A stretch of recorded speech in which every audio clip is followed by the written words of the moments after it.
Bonsoir à tous, bienvenue pour le 11e podcast des supporters de l'ETG pour débriefer le match que l'on vient de vivre contre Toulouse et de préparer le déplacement à Monaco.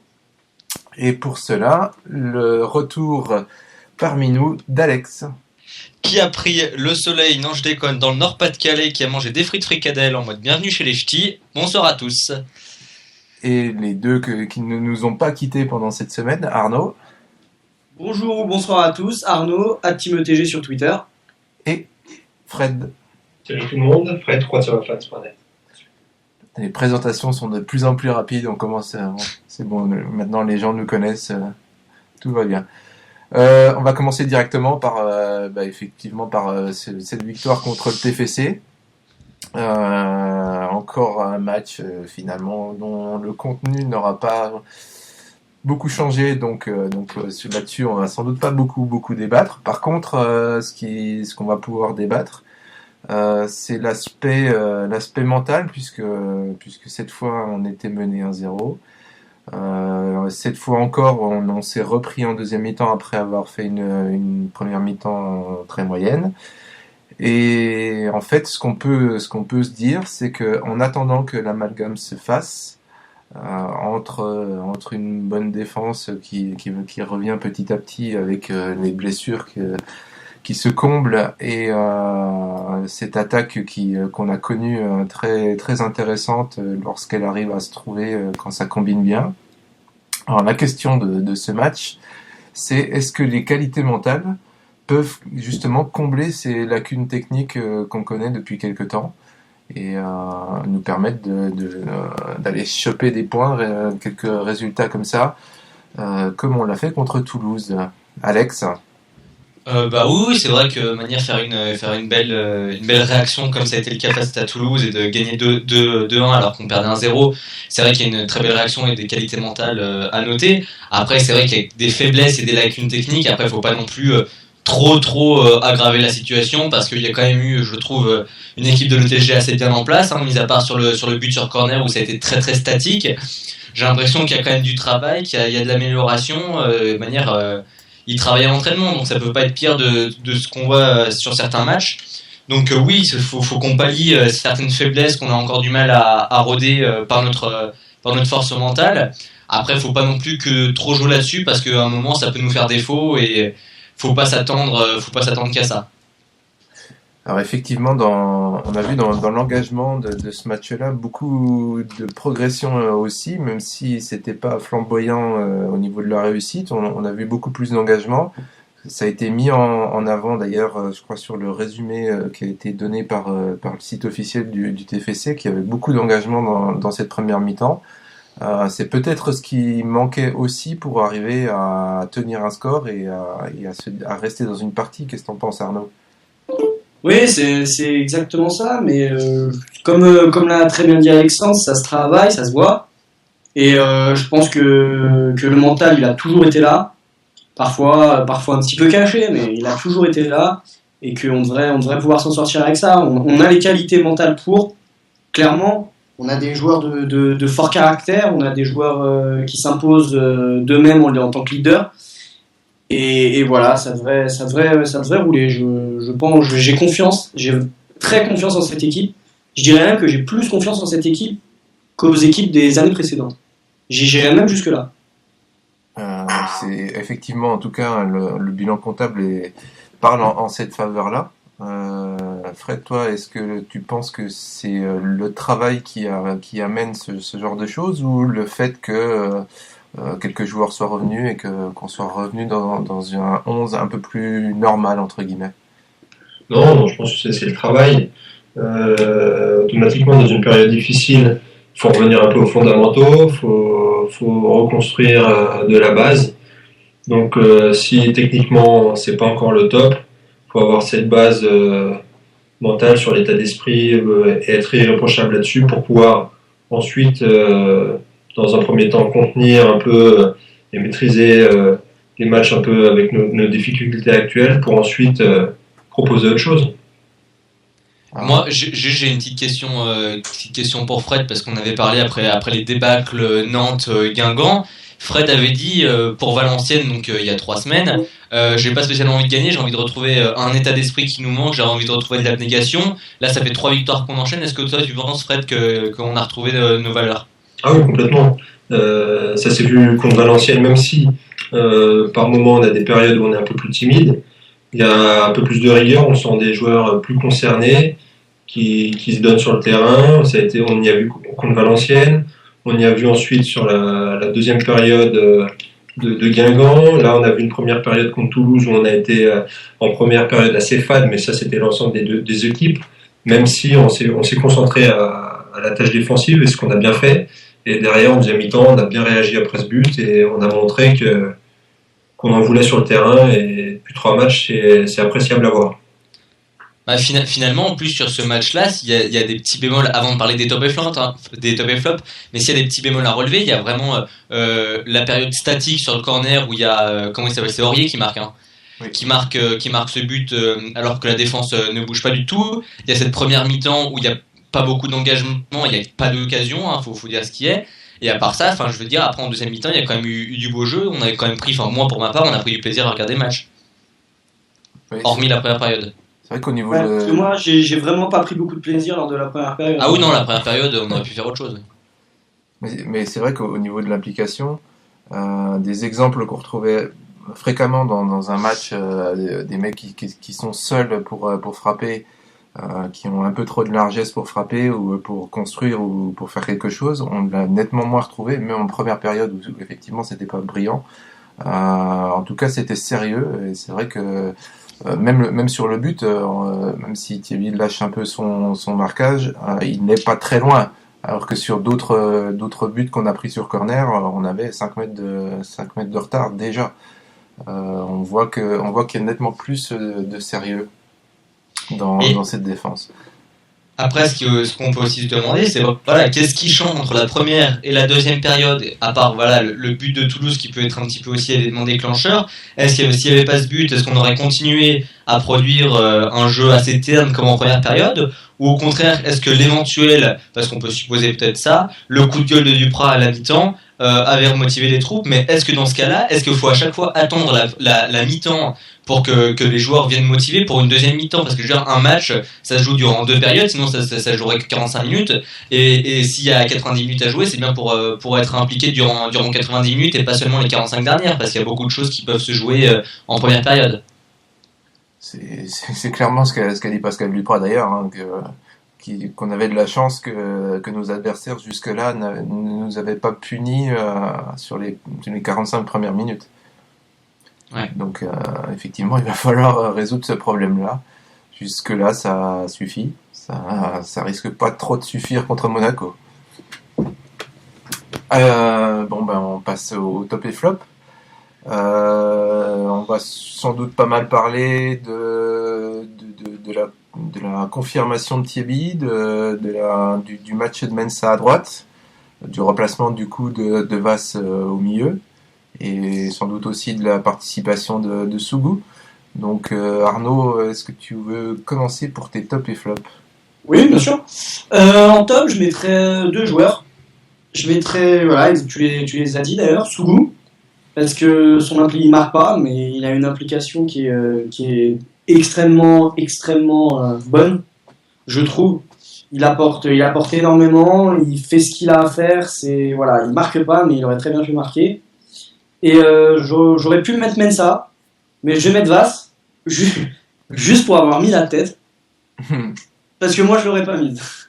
Non, mais trêve de plaisanterie, Vass qui retrouve son poste, et qui, comme par hasard, retrouve un niveau correct. Donc voilà, ce serait plus un top d'encouragement comme je fais si souvent, mais je suis content de le retrouver à ce poste-là. Mais encore une fois, j'aurais pu mettre la confirmation de Thierry et le match de Mensah à droite. Et en flop ? Et en flop, alors là c'est un petit peu plus compliqué. J'ai encore eu un peu de peur avec Hansen au cage. Donc je sais pas j'espère que ça va venir.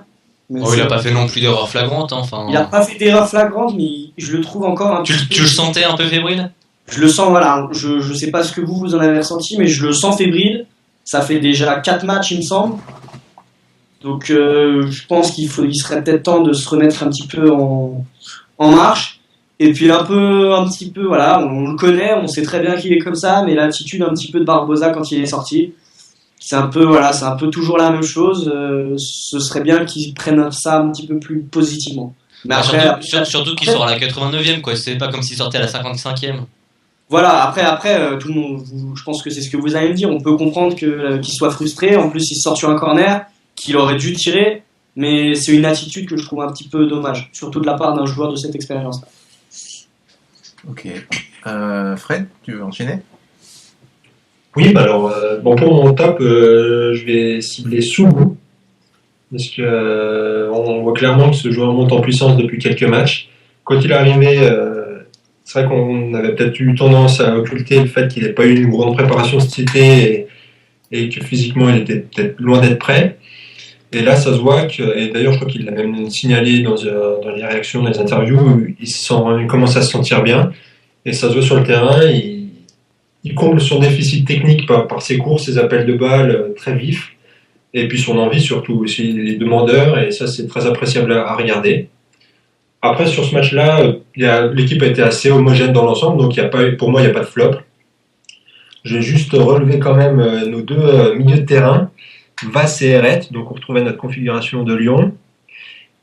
Si défensivement on a eu un placement, les placements défensifs ont été très bien faits, et c'est peut-être pour ça qu'on a eu le 0-0 à la mi-temps, puisque Toulouse c'était quand même pas une équipe de manche. Offensivement, on les a pas vus. Vass, alors c'est aussi depuis Bordeaux, comme quoi pour moi, enfin c'était pas un problème de poste, parce que je trouve qu'il tirait une caravane. Enfin, il tire une caravane depuis quelques matchs, et ça s'est encore confirmé contre Toulouse. Donc c'est pas une question d'envie ou de pas être content de jouer latéral. Et puis notre ami Fabrice Eret, qui lui c'était carrément un mobilhome qu'il avait derrière. Et bon, ça peut se comprendre parce qu'il revient aussi de blessure. Donc c'est pas des mauvaises perfs, ils ont fait leur taf. Mais c'est vrai que physiquement, c'est peut-être de la fatigue et Eret un manque justement de compétition. Mais je pense qu'ils ne sont pas à 100%. Mais en tout cas, sur les tâches défensives, du très bon boulot de leur part. Et Alex? Moi je suis un petit peu d'accord avec tout le monde. Pour ce qui est des tops, bah voilà, j'ai envie de souligner quand même la bonne perf par exemple de Thiebi, de Mensah, parce qu'il fait quand même une très très jolie frappe sur un centre, je sais plus qui doit venir de la gauche, je sais plus du tout qui centre, mais il fait vraiment une très belle frappe. Et si Amada est un petit peu moins bien passé ou un peu moins vigilant, ça peut facilement faire mouche sur n'importe quel gardien de Ligue 1. La frappe au poteau droit. Ouais, oui, c'est là où il la repousse très bien. Il a l'intelligence de mettre un plat du pied. Ouais. Qui est pas d'essayer de la placer et de pas mettre une mine qui va finir chez les supporters. Il a l'intelligence de mettre un plat du pied, et c'est vrai qu'il a c'est un peu plus facile du coup pour Amada, mais n'empêche que le plat du pied vers le poteau, c'est quand même pas simple. Voilà. Et puis je veux dire, Mensah revient, il fait quand même un match bon pour un retour, il faut dire ce qui est. Il permet à Vass de remonter d'un cran et de retrouver beaucoup plus d'aisance. Et puis voilà, c'est quand même un joueur qui à droite, et moi pour l'instant, après on peut jouer que sur un match, hein, et puis ceux d'avant, qui est plus à l'aise que Vass sur ce qu'on a vu sur 3-4 matchs où c'était beaucoup plus fébrile et beaucoup moins à l'aise. Et puis après, Sougou, parce que voilà, vous l'avez dit, il a rien lâché, il a beaucoup d'abnégation. Il fait vraiment deux, trois jolies frappes, donc c'était vraiment très intéressant de le voir jouer.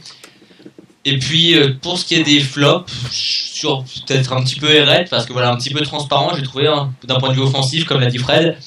Et puis Barbosa, je l'ai pas non plus trouvé tranchant. Et j'aimerais aussi relever un petit flop, mais plutôt dans un fait de jeu, parce que j'ai trouvé qu'il y avait beaucoup trop de tentatives gâchées. Ils ont voulu surprendre Amada de loin, mais en faisant des frappes de 45 mètres des fois. On sait qu'il est fébrile, on sait qu'il arrive de faire des boulettes, mais ça arrive à tout le monde. Hansen aurait pu en faire, Hansen en a déjà fait, je pense.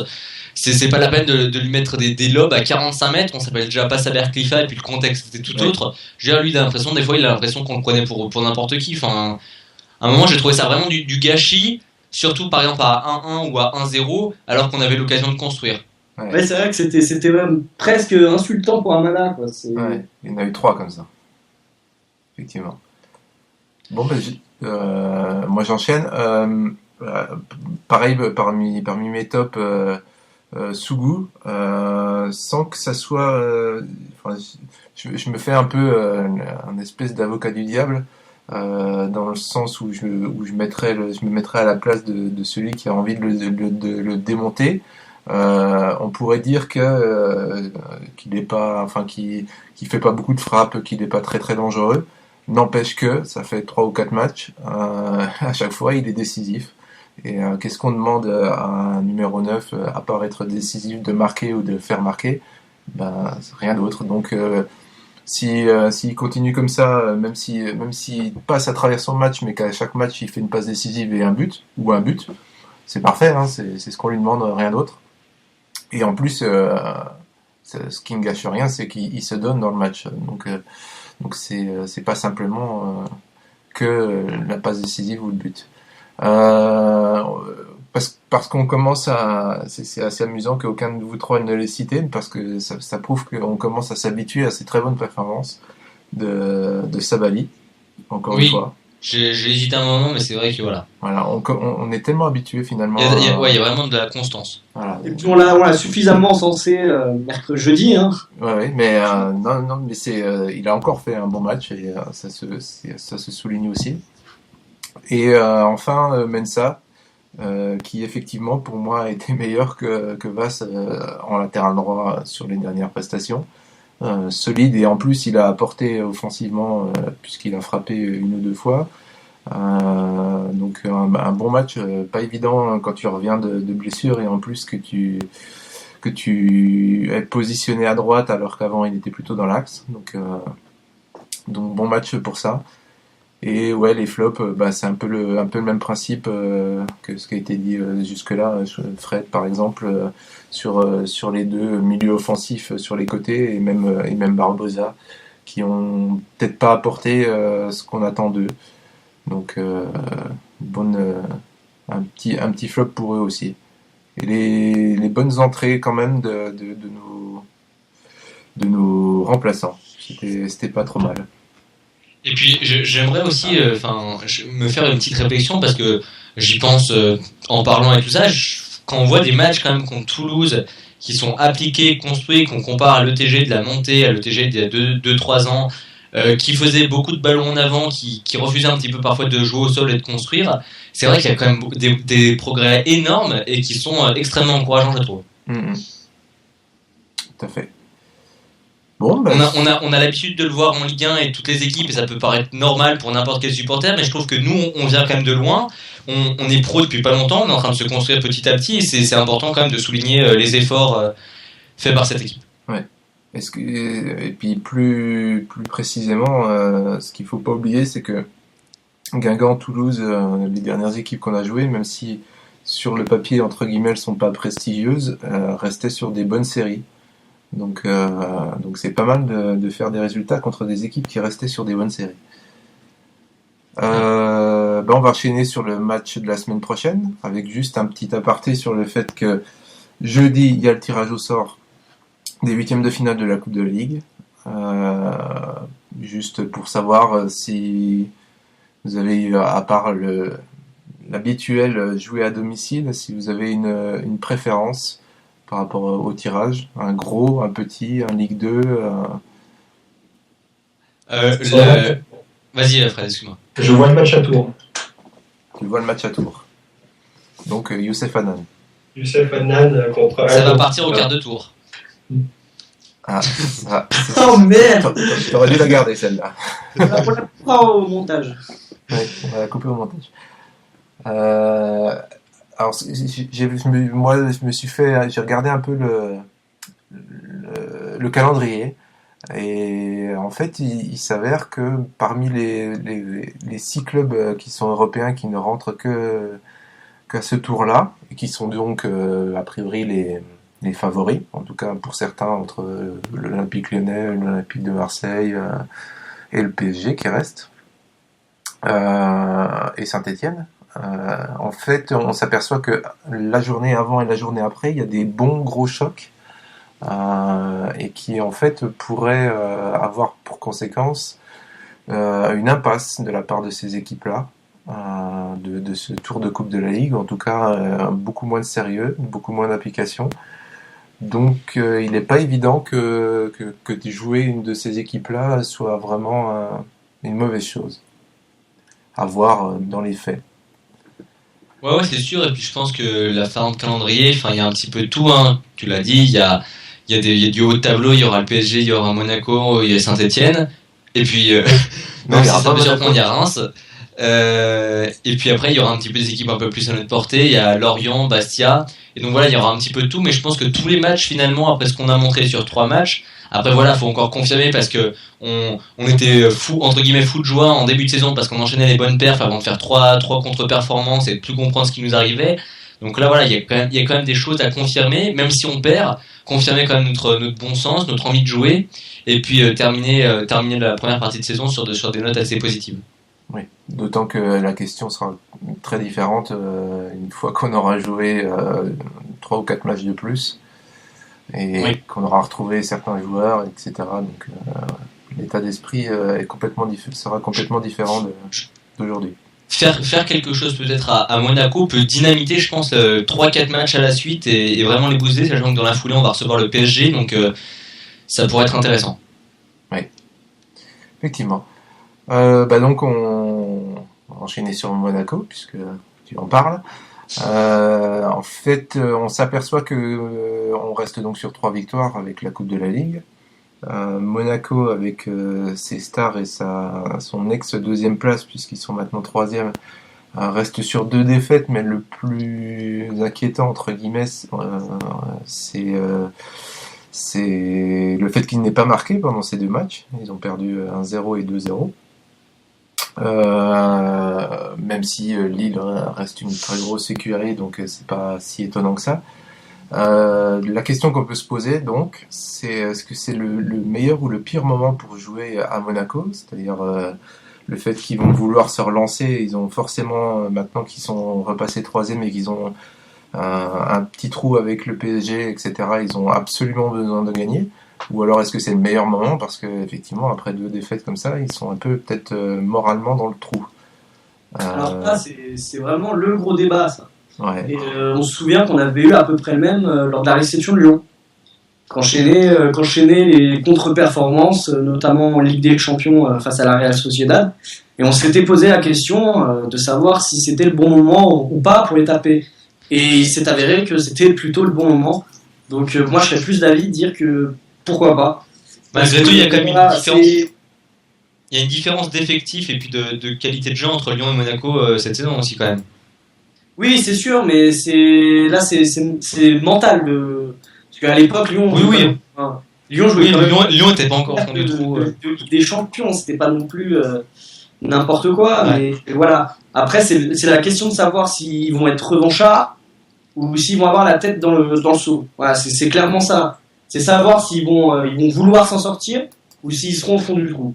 Je pense qu'on peut pas le prévoir ça. On peut pas dire ça va être ça, ça va être ça. On peut pas. Surtout, soit l'un soit l'autre, on peut pas prévoir. surtout que c'est vachement, enfin c'est quand même une très très grosse équipe, donc il y a des joueurs extrêmement costauds. Par exemple, on peut prendre que Falcao, lui je pense que il a plus envie de perdre ça. Ils ont des gros objectifs, ils veulent pas plus se faire larguer par le PSG. Mais malgré ça, je trouve que voilà, sur 2-3 matchs, et ben finalement, on voit un petit peu encore les fragilités de cette équipe qui vient de monter de Ligue 2, qui a pas encore une homogénéité comme le PSG, et qui finalement peut se laisser surprendre par des petites équipes, des moyennes équipes. Et on voit ça, par exemple, il suffit qu'on marque le premier but, et que comme Lille, on se mette à défendre et à jouer en contre. Après voilà, il va falloir tenir le coup défensivement. On sait que ça nous a pêché tout le long du début de saison pour l'instant. Mais ça peut être voilà, un très bon challenge pour tous nos joueurs. Alors, oui, justement, est-ce que le facteur du fait que ce soit une équipe jeune en formation, dans le sens où il y a pas mal de joueurs qui ont remplacé ceux qui ont permis la montée l'année dernière, fait qu'ils n'auront pas cet esprit de groupe qui leur permettra de réagir aussi sec et aussi vite, même s'il y a des joueurs expérimentés. Est-ce que le fait que ça soit plutôt pour l'instant une somme d'individualité, comme l'était le PSG pendant une période et qu'il l'est nettement moins maintenant, est-ce que c'est pas ça la clé du fait de leur réaction vendredi soir? Ah non, par contre, moi je trouve que c'est complètement différent parce qu'on voit quand même depuis le début de saison qu'ils ont montré qu'ils étaient quand même homogènes, solidaires, ils ont fait vraiment un très bon début de saison, ils avaient perdu encore aucun match. Donc voilà, ça arrive de perdre à Lille, ça arrive d'être un petit peu fragilisé, d'avoir des petites passes à vide. Après qu'on n'aille pas dire que Monaco va être complètement remis en question et qu'ils vont forcément être les outsiders de ce match, ils restent clairement favoris, on y va vraiment pour essayer d'arracher le match nul. Si on arrache la victoire, et je pense qu'on en est nettement capable, ça sera pour déjouer tous les pronostics, mais voilà, faut se mettre en évidence et dans la tête que Monaco reste pour tout le monde, et je pense que c'est logique, clairement favoris, qui peuvent réagir à tout moment. Ouais. Fred, toi, est-ce que tu penses que on a plus de chances de faire un résultat à Monaco de fait lors de défaites ou moins de chances? Je pense qu'il n'y a aucun impact. Sur des genres d'équipes-là, je pense qu'il n'y a aucun impact. Parce que c'est tous des mecs, même s'il y a des jeunes, des très jeunes, c'est tous des gars qui ont la mentalité de champions, qui sont là pour se remettre en cause après chaque rencontre. Donc ils aient fait 10 victoires de suite ou ils en aient perdu 2 de suite, ça n'aura pas d'impact. On aurait joué une équipe de notre niveau, au niveau du classement, au niveau du véhicule d'expérience, c'est possible. Pour eux, non. Non, après, par contre, en ce qui nous concerne, c'est clair que si on va à Monaco en se disant on va à Monaco et puis de les regarder de bas en disant oulala, on va prendre une dérouillée. Il faut surtout pas reproduire ce qu'on avait fait à Paris l'an dernier, à vouloir y aller de façon ultra défensive pour revenir avec un 0-0. Il faut jouer, il faut avoir de l'ambition, puisque sinon on risque de connaître une belle déconvenue. Alors, est-ce qu'il n'y a pas aussi un aspect qui peut être intéressant? C'est le fait que il y a 2 défaites, il y a donc 2 matchs que le staff et les joueurs peuvent étudier pour voir ce qui peut marcher contre cette équipe de Monaco. Oui. Ah bah ça c'est sûr, oui. Vas-y Fred. Non, vas-y. Non, vas-y. C'est sûr qu'ils ont automatiquement, comme toute équipe, ils ont des faiblesses. À part le PSG qui, à mon avis, surclasse tout le monde dans le championnat, Monaco s'y défaille. Alors c'est sûr qu'elles sont plus petites que les autres, mais si on a dans le staff des bons visionneurs, si je puis dire ce mot, au niveau des résumés vidéo pour un peu déceler ses points faibles, il y a possibilité, c'est sûr. Peut-on se permettre un petit jeu de mots ou pas? Tu ne seras pas ton premier, donc tu peux y aller. Je dirais que il faut trouver les failles du rocher. Voilà, c'était... Ouais. Ok. On coupera aussi, s'il vous plaît. Ouais. Moi, je la reprendrai pas, celle-là. Elle était trop intellectuelle? Peut-être, oui, peut-être. Ouais, c'était... Voilà. Dans le foot, ça marche pas tout le temps. Hein. Alors, cette équipe de Monaco, on la connaît quand même pas mal. Quels sont pour vous les joueurs qui forcément vous font un peu peur ou enfin en tout cas vous font une très grosse impression depuis ce début de saison? Clairement Fernando Morientes, je veux dire, là il faudra faire attention. Avec Juni sur le côté, attention du gros dos, ça. Ouais. Ouais. Arnaud, t'as retenu toi des joueurs en particulier? Attention, Fred, tu côtoies un petit peu trop Alexandre en ce moment. Non, plus sérieusement, je pense que le joueur le plus dangereux de cette équipe, c'est Juan Moutinho, qui est vraiment un joueur exceptionnel. Je suis pas plus inquiété de ça par Falcao. C'est un avis totalement subjectif, mais j'ai jamais été un énorme fan de cet immense joueur, faut le reconnaître. Hein. Mais je pense que si vraiment on met en place, même si je pense pas que ce soit le cas de Duprat, mais si on met en place un plan, entre guillemets, un plan anti Falcao, je pense qu'on peut réussir à le contrer, on peut réussir à le bloquer, ce qui n'est pas le cas d'un Ibrahimovic ou d'un Cavani, pour prendre cet exemple-là. Donc voilà, Moutinho, le joueur le plus dangereux de très loin. Après, il y a d'excellents joueurs dans cette équipe, hein, comme par exemple Carrasco, ou même Rodriguez. C'est ça, hein. Ouais. Donc voilà, c'est des très gros joueurs. Et puis j'en profite pour faire mon mea culpa, parce que j'avais eu quelques blagues sur la charnière centrale monégasque. J'avais tendance à dire en début de saison qu'avec ça, ils auraient pu gagner la Ligue des Champions 1990, mais qu'au final, il s'avère que les deux, Carvalho et Abidal, tiennent beaucoup la baraque. Donc voilà. Avec Toulalan qui fait du gros boulot aussi. Exact. Voilà. Il y a d'autres joueurs qui vous font une impression, les deux autres? Non, moi, pour revenir à des choses plus sérieuses, je pense que le match au-delà du milieu de terrain avec Moutinho qui organise le jeu, la clé, ça va être les côtés. Parce qu'ils ont des TGV sur les côtés. On sait que nous, à part Sabali qui tenait bien la route, on était un peu en difficulté ces derniers temps. Donc avec Ocampos, avec Ferreira Carrasco, ça va très vite. Donc si on arrive à bien bloquer le couloir, mais si Eric Chebi se charge de notre ami Moutinho, on peut espérer faire quelque chose, mais il faudra être à 125%. Ouais, là c'est le genre de match où la moindre petite baisse de concentration peut coûter très cher et on n'a pas le droit de faire une première mi-temps comme Toulouse. Faut essayer de faire une deuxième mi-temps appliquée sur les deux périodes. Ça va être dur physiquement, mais après je veux dire il y a des matchs comme ça où il faut y aller à fond, quitte à se cramer, quitte à peut-être à se blesser pour une semaine. Il y a des matchs qui en valent un peu la peine et qui peuvent être tentés, qui mérite d'être tenté. Puis je pense que ce match-là, on a quand même des chances à disputer, donc ça serait dommage d'y aller les bras baissés. Faut surtout pas prendre l'exemple des matchs qu'on a pu faire au Vélodrome ou au Parc des Princes la saison dernière. On a complètement été surpassé par l'événement. Bon, après, c'est sûr qu'il n'y aura peut-être pas la même pression des supporters derrière qu'on a pu avoir au Vélodrome ou au Parc des Princes, mais attention à pas être dépassé par les événements comme ça a pu être le cas les saisons précédentes. Bon, normalement, Guillaume Ripper ne sera pas titulaire, donc ça devrait aller déjà. Après, face à Marseille en début de saison, même si on avait perdu 1-0, le match avait été correct. Oui, non, mais je pense surtout au match des années précédentes. Hein. Oui. Je me souviens d'un match avec notre super maillot jaune et rose où ça avait été catastrophique, on était complètement passé à côté. Et c'était même le cas l'année dernière où on perd 1-0 sur un but d'Amalfitano, où on était passé complètement à côté. Oui, c'est le fameux match de Guillaume Ripper. Le fameux au Vélodrome. On va passer au débat général sur l'équipe. Juste à l'instant, le Dauphiné sur Twitter envoie deux petites nouvelles concernant les blessures. Alors, je vous en fais part tout de suite. Kevin Berigo a essayé de reprendre la course, mais sa cuisse est trop mais c'est claqué encore 2 mois.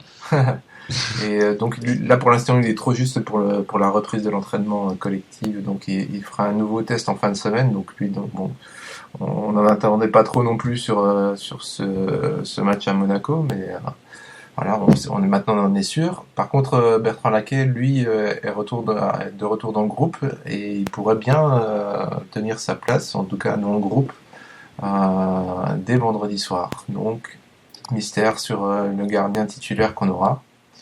Donc la question du débat, c'est le fait donc de ces retours. On commence un peu à en parler. On a déjà Eret qui est revenu. Ruben qui est presque revenu et qui devrait pouvoir être dispo lui vendredi. Djadjege qui va s'approcher aussi de la fin de sa blessure. Mensah qui est revenu également. Donc on est plus ou moins dans une phase de transition. En tout cas après Monaco ça sera le cas. Qui selon vous pendant cette période où il a fallu faire quelques changements de dispositifs, de titulaires et de choses comme ça, a marqué des points et pourrait bien garder sa place.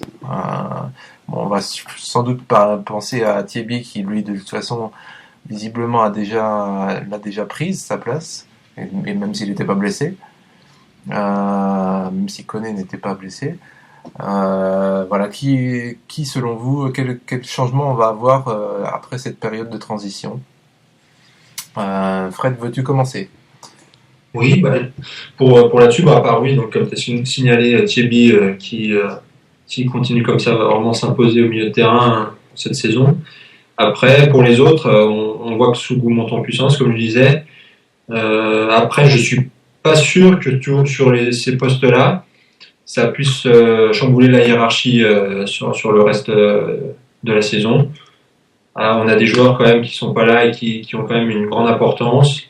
JJ sur le côté droit, même si Mensah dépanne très bien à ce poste, il a quand même des capacités typiques pour ce poste-là, donc il apporte un grand plus.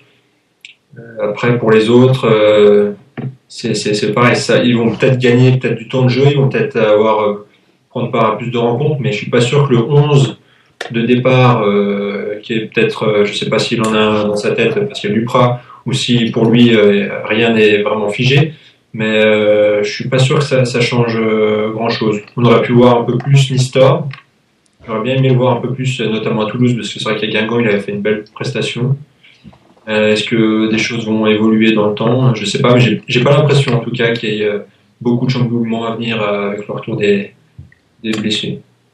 Alex, est-ce que tu penses que Angoulart va garder sa place ou que Mensah va la récupérer et que Sougou restera parmi les titulaires une fois que Ruben et que ensuite Berigo sera de retour?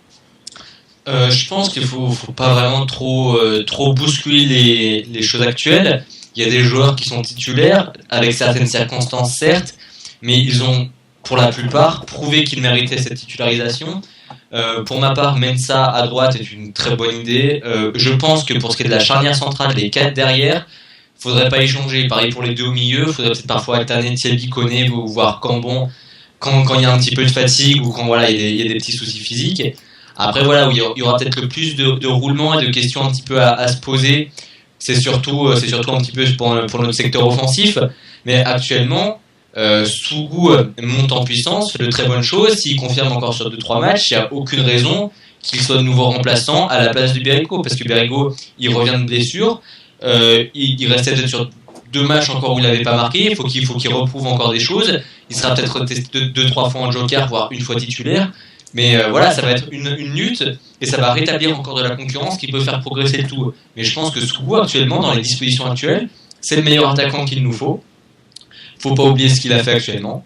Et Bertoglio, pour moi, montre aussi de plus en plus de choses. C'est vrai que c'était mitigé, vraiment très mitigé en début de saison. Ça l'a été encore il y a pas longtemps. Mais moi, voilà, j'ai trouvé depuis Guingamp, quand il avait évolué en presque avant-centre, il avait été vachement intéressant. Il a été aussi intéressant face à Toulouse. Donc voilà, je pense pas qu'il sera titulaire, mais c'est le genre de joueur qui vraiment est un très bon joker, qu'il faut faire jouer à 20 minutes de la fin, qui va apporter de la technique, de la rapidité, pour bouger un petit peu le tout. Et après, il y a vraiment un endroit qui est vraiment instable, c'est un petit peu l'axe gauche où il y a vraiment des choses qui se disputent entre Eret, Barbosa, même s'il peut évoluer en 10, et puis Benezet, parce que voilà, il y a vraiment 3 joueurs qui se valent, qu'on fait vraiment des prestations assez similaires, et du coup voilà, ça sera un petit peu à l'appréciation du coach, mais pour l'instant je serais plutôt d'avis à laisser Benezet. D'accord. Et toi Arnaud, est-ce que tu es d'accord avec le fait que Sougou a pris, en tout cas provisoirement, la place de Berigo? Ça me paraît plus qu'évident. Après, pourquoi pas les insérer les deux dans un 4-4-2 ? Ouais. Je pense que c'est ce qui va être essayé. Pour le reste, je vais pas faire une répétition de tout ce qu'a dit Alexandre, puisque je suis à peu près du même avis. Il y a les 3, je dirais, qui reprendront, je pense, une place importante dans l'équipe dès leur retour. Ce sera JJ, Laquet et Berigo. Sinon, les autres, leurs remplaçants font très bien le boulot pour le moment, donc il n'y a pas de raison de les changer tout de suite. Ok. Ouais. Et ben comme ça. Et ce qui est intéressant aussi, c'est qu'on a quand même beaucoup de réserves quand il y aura le retour des blessures. Si on n'a pas des nouvelles, entre autres, on va vraiment avoir beaucoup de concurrence dans le secteur offensif avec Ruben, Berigo, Bertoglio. Il y a vraiment un tas de joueurs qui peut jouer, qui peut du coup peut faire un peu pression sur les titulaires, et puis défensivement aussi, parce que voilà, Mensah fait un bon match, mais on sait que JJ a été très très costaud sur les matchs où il était titulaire avant qu'il se blesse. Donc là aussi, ça va vraiment être intéressant. Et il faut vraiment qu'on en parle souvent. Des fois, ça n'arrive pas, mais j'espère que on va voir cette concurrence, on va voir ces efforts prodigués à chaque match pour conserver cette place, et qu'à chaque match, peut-être le 11 peut être remis en question vis-à-vis des joueurs. On pourrait presque prêter des joueurs à l'OL. Maxime Blanc. On pourrait même prêter Sougou à l'OM. Ouais. Ouais, parce qu'ils ont un attaquant gauche qui joue pas beaucoup en ce moment, donc ils ont besoin. Je me fais une réflexion là, juste pour conclure, du fait que là on discute et en fait on a de plus en plus de mal à trouver de manière objective des vrais titulaires, bon, sauf en défense où c'est plutôt habituel de garder les mêmes joueurs, mais d'un point de vue, là on débat des attaquants, on a du mal à se définir entre Ruben dont on connaît le talent, Berrigo qui était très en réussite et Sougou qui est très bon en ce moment. On a presque du mal à choisir si on avait le choix entre les deux, qui on ferait jouer. Pareil au milieu où il y a une concurrence assez énorme entre Eret Barbosa à gauche, Vas Benezet à droite et Bertoglio Barbosa dans l'axe. Finalement, et puis tous les autres joueurs qui ont moins joué et qu'on aime bien, qu'on aimerait bien voir plus souvent, comme Maxime Blanc par exemple ou Dan Nistor, qui rajoute encore à la concurrence. Je me fais là la réflexion de me dire, à constater de cette concurrence-là, est-ce que c'est pas vraiment la grande force de ce groupe à venir pour les prochaines journées? C'est vraiment que tout le monde tire dans le même sens pour faire jouer la concurrence et que la qualité du groupe est relativement homogène et que c'est quelque chose de plutôt positif à voir dans les prochaines semaines. Ah mais clairement, de toute façon, la concurrence, tant qu'elle reste saine, c'est toujours quelque chose de bénéfique pour un groupe. Donc c'est très bien. On le voit notamment quand on fait nos compositions pour le prochain match. On n'est jamais tous d'accord sur tous les mêmes points. Donc pour moi, c'est clairement une grande force de ce groupe. Tant que, je précise, tant que la concurrence reste saine. Tant qu'il n'y a pas de concurrence jalousive auprès des joueurs, mais j'ai pas l'impression que ce soit le cas actuellement. Donc ça peut que être une force. Et je pense qu'on a tout en main pour faire notre meilleure saison en Ligue 1. Après, faut confirmer, mais je pense que les joueurs on les a, l'entraîneur on l'a. Franchement, je suis à chaque fois que maintenant que je vais au stade d'Annecy, je suis pas admiratif, mais voilà, je suis pas non plus impressionné, mais je suis fier qu'il y ait quand même 9000 spectateurs, ça impressionne personne quand on en parle d'un point de vue statistique, mais on les entendait bien. Enfin, moi je trouve que il y a vraiment tout dans ce club qui augmente, qui s'améliore, et donc du coup on peut que devenir meilleur. Pour le coup, s'il y a bien une chose qui s'améliore pas, c'est la mascotte. Allez. Bon, Fred, tu veux dire un mot là-dessus peut-être? Non, vous avez tout bien résumé. On a un bon groupe. Si l'état d'esprit qu'on revoit depuis Valenciennes perdure, il n'y a pas de raison de ne pas faire une belle saison. Et c'est là qu'on se dit que des joueurs comme Thomasson ou Madi ont bien fait de partir en prêt, car ils auraient vraiment eu beaucoup de mal à s'intégrer dans ce groupe-là, à faire leurs pattes. Et je pense qu'on peut finir un petit peu sur moi le truc qui m'impressionne le plus, c'est ce que Duprat a dit aussi à la fin du match, il me semble. On va jouer à Monaco sans pression. Et on regarde, voilà, tout le monde l'a dit, mais il faut se rendre à l'évidence qu'on est à 3 points du 5e qui est l'Olympique de Marseille, il y aura la différence de but qui joue, et on est à 7 points du premier relégable qui est Valenciennes à 8 points. Donc on a pris un petit peu de distance pour avoir une petite large manœuvre qu'on avait perdue au fil des matchs catastrophiques. Et on s'est rapproché d'un milieu de tableau qui est très compact et très dense, où finalement on peut passer dans des clubs un petit peu connus, et qui peut faire du bien, extrêmement bien au moral et à la motivation. Bon, après, faut remettre ça dans le contexte. Hein. Il y a quand même un classement ultra homogène, donc oui, c'est sûr. C'est quand même compliqué de se baser là-dessus, mais c'est vrai que ça a noté. Mais je pense que ça peut faire quand même du bien au moral, parce que quand on voit que, je veux dire, même si t'es à 15 points avec l'OTG et que t'es 19ème, t'auras pas le même impact si t'as 15 points et que t'es 14ème. Ah, c'est clair. Mais ce qu'on peut voir, c'est que on a vu des équipes très faibles, pas simplement contre nous, mais des équipes comme Ajaccio ou Valenciennes, jusque-là ont été plutôt faibles. Les prestations étaient assez bon, ils sont là où ils méritent d'être, si on peut dire. Et donc on se dit qu'on a quand même une bonne marge d'avance, quasiment le double de points de ces équipes-là. Et que même quand on regarde et on se dit on joue pas bien, on fait pas les bonnes premières mi-temps, etc., ben on se dit par défaut, au moins on a pris des points. Même si on joue peut-être pas beaucoup mieux qu'eux, au moins on a pris des points. Et manière dans le foot, ça sera toujours ça l'essentiel, hein, même si on joue mal, tant qu'il y a les 3 points à la clé d'un côté, voilà. Ah bah c'est sûr que vaut mieux mal jouer et prendre des points que mal jouer et pas prendre 2 points. Ouais. C'est certain. Bon, ben, je pense qu'on a fait un bon tour sur ces 2 matchs. Je me demande bien qu'est-ce qu'on va pouvoir raconter la semaine prochaine.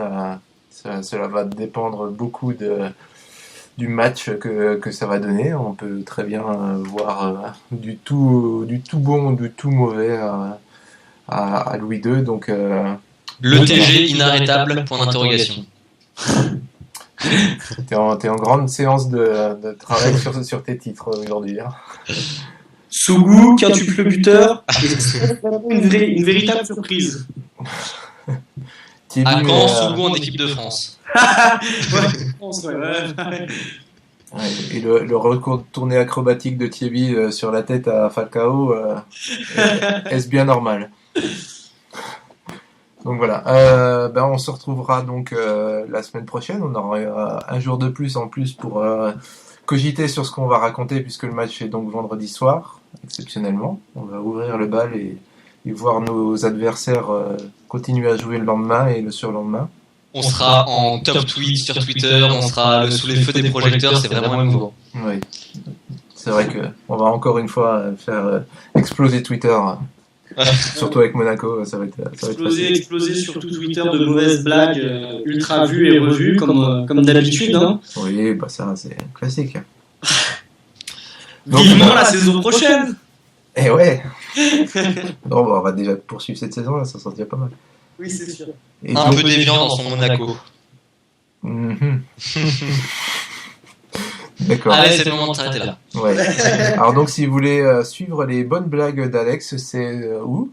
Sur @AlexMuffon sur Twitter, sur mon blog lesporting.blogspot.fr, et puis il y aura, je pense, au courant de la semaine, une nouvelle chronique sur ETG Blog. Je suis pas sûr que vanter ces blagues soit une très bonne stratégie commerciale. Non, mais si, il faut savoir rire de tout. Il assumera sur ses propres comptes. Ouais. Et si vous mais voulez le tweet voir, n'engage que moi. si vous voulez voir Arnaud se moquer de lui quand il fait des mauvaises blagues, c'est sûr. C'est sur TimotG sur Twitter. Ah, parce que TimotG tweet maintenant? Oui, TimotG tweet. TimotG a repris beaucoup de services. Et TimotG cherche toujours le concept qui fera la différence. Ah. Et si vous voulez voir Fred se marrer avec des commentateurs sportifs parisiens qui boivent un peu trop d'alcool, c'est sûr. Bah, sur croix-fans.net et sur Twitter, vous trouverez le compte via le site. Voilà. Big up Alain. Je suis pas sûr qu'il nous suivra sur ce coup-là. Tant pis, c'est D'ailleurs, il serait bon de rappeler que Fred est un homme, puisque sur Twitter, je suis pas sûr que tout le monde est bien saisi. Oh. C'est pas Ah bah Frédéric. ça c'est vraiment une casse. Et comment je vais faire pour recruter des followers maintenant que tu balances bravo, merci. Faut dire que ta voix te trompe un peu. Hein. Le masque tombe. C'est pas, hein, je peux être enrhumé, je peux avoir pris des hormones. Il voulait commencer des Daddy Boobs dans la semaine, bah du coup c'est râpé quoi. Voilà. C'est Bon, la bah, nageuse c'est des bon. Allemandes. C'est Ravanelli qui te donne tes compléments alimentaires. Oui, j'ai fait la prépa, ouais, tout à fait. Ouais. Méfie-toi, ça finit mal avec lui. Bon ben voilà, à la semaine prochaine pour le débrief de Monaco et la suite sur la réception de Lorient. Et puis on parlera aussi du tirage au sort de la Coupe de la Ligue. À bientôt. Bonne soirée, bonne semaine. Salut. Salut.